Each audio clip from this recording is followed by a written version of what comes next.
It's good to speak with you again, Chandra. Looking forward to hearing your views today on supply chain Sure. complexity. Can you start by Yeah. providing a brief background of yourself? Brief background of myself is that I'm a postgraduate in commerce as well as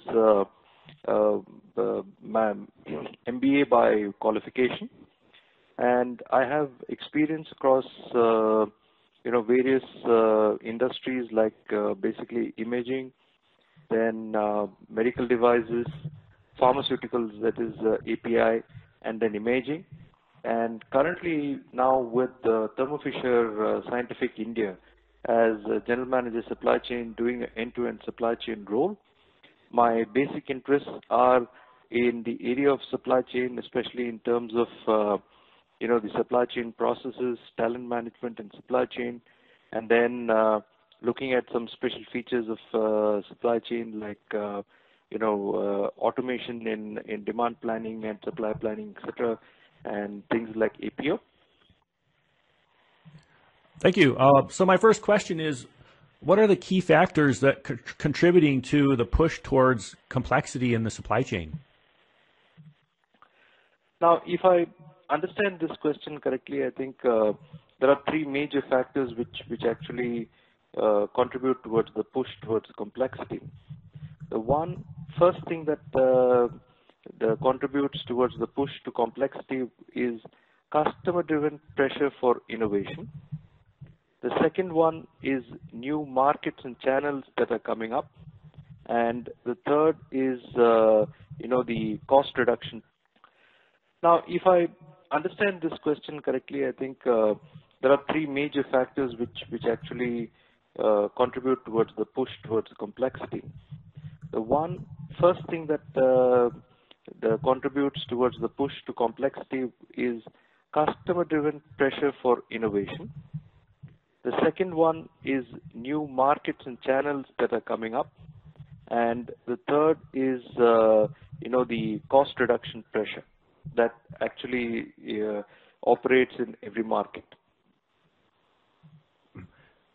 And what are the drivers of supply chain complexity? Now, if I look at the question with regard to drivers of supply chain complexity, I actually come across about three or four very critical areas. One is, of course, the cost squeeze. Now, when you talk about cost squeeze, you would like to consider things like outsourcing of manufacturing, outsourcing of engineering. Then, we have closing, shedding excess capacity, outsourcing of distribution and logistics, and also the move towards lower cost geographies. That's about cost squeeze. Then when we are talking about the pursuit of markets, we actually look at the whole world now for minimizing the soaring cost of developing and manufacturing products. So that's the second driver of supply chain complexity. The third one is product innovation. This is basically the top line growth strategy that is used. And the fourth most important thing, which is of course very interesting, is the various paradoxes that we have in terms of supply chain complexity. One is optimization. Although we want to optimize through manufacturing globally, due to various pressures and challenges, we still continue to manufacture locally. Customer collaboration.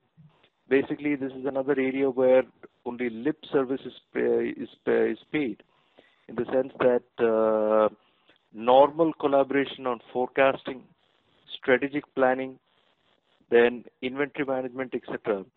These could lead to lesser complexity. However, we will continue to maintain that different markets have got different drivers, and we will continue to say, yes, there needs to be deeper collaboration, but do nothing about it. Then the innovation paradox, where again, manufacturers are simply not prepared for faster new product introductions.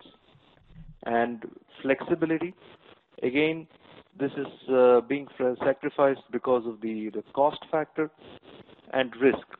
The supply chain quality, whenever you speak about wanting to improve supply chain quality, this is still not possible, because when we look at the cost and when the cost benefit analysis comes into play, it always looks like it's better to give a lower quality of service to a customer than what you're currently offering, or what you will be able to offer.